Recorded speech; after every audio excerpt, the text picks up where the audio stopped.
There's no denying when you're focusing on the lower time frame price behavior for hours and hours, you're so caught up in that little zone and you can be wondering for a long time just where to find the optimal entries for the day, and I've got a target to meet. I'm panicking right now. And this is a quick demonstration to show you just how you can benefit from zooming out for a second, take a step back and have a look at the bigger picture. And by that, I mean focusing on the 2 hourly and then perhaps 1 hourly, and then you gradually zoom into the 15-minute time frame to then assess a suitable opportunity to either buy or sell.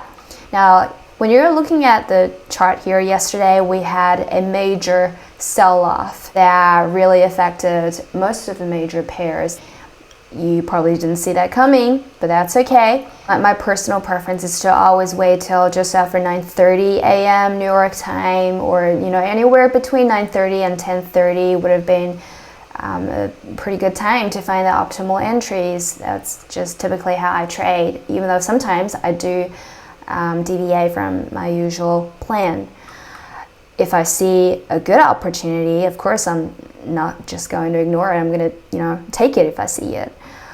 But I digress. Anyway, so if you have a look at this chart, yes, we do see an expansionary behavior over several days, and you're going to see my drawing, which reflects my analysis, my thought process in a minute.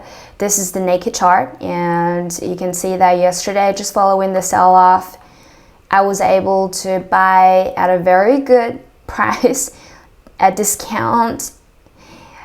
I think there's no denying that this is pretty precise. Of course, the perfect entry, the perfect so-called sniper shot would have been here. But I'm okay with missing those little pips. How many pips are we talking? So that's about 16 pips. I missed it. So what? No big deal. I was then able to capture so price, this is where we are right now, but today it rallied all the way up here.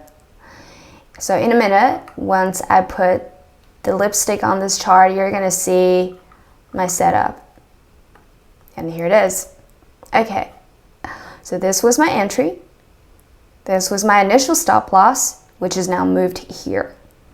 And I had my 80% exit as soon as the buy side liquidity was swept.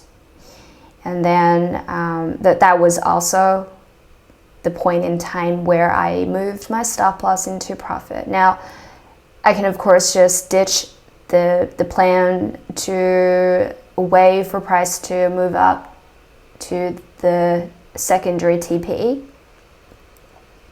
or I can just hold it, have my stop loss managed, moved up a little once every 12 hours or so.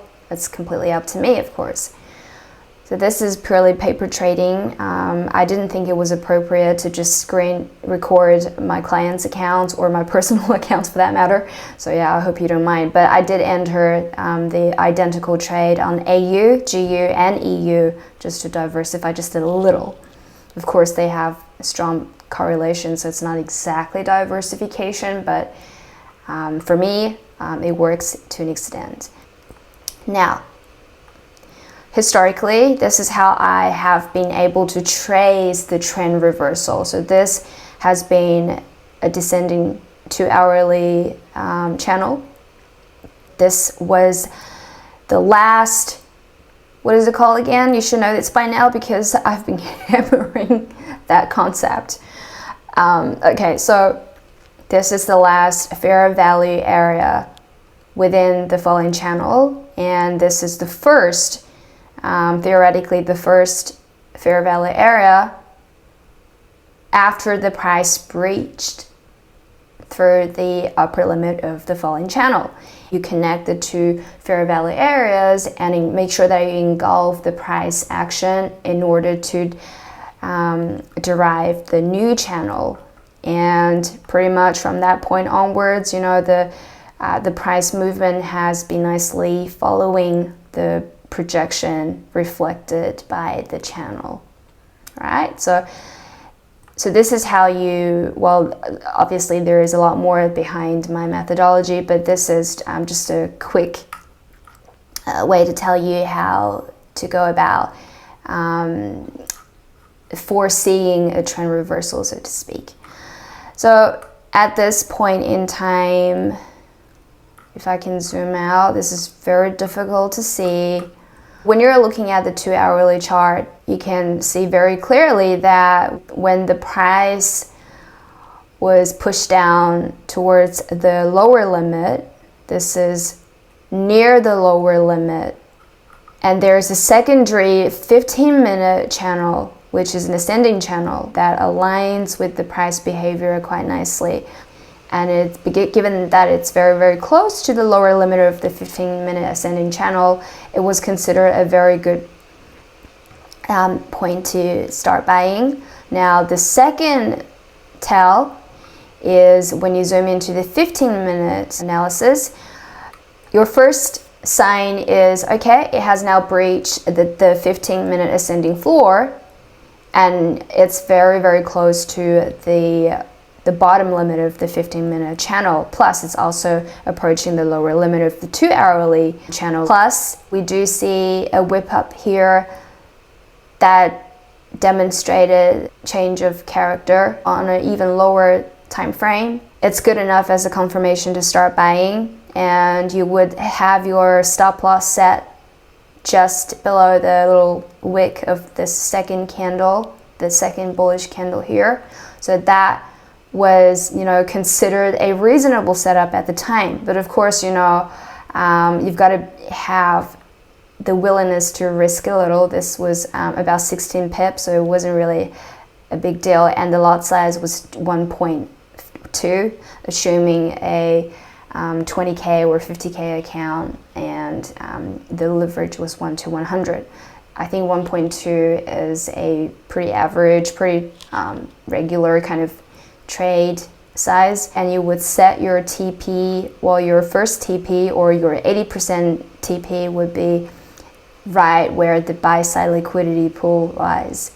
And then you can aim for something a little bit more ambitious, which is right here, because I believe this is another liquidity pool. And this is also the control level. It intersects with the control level of the 15-minute channel, which makes it an ideal TP to go for.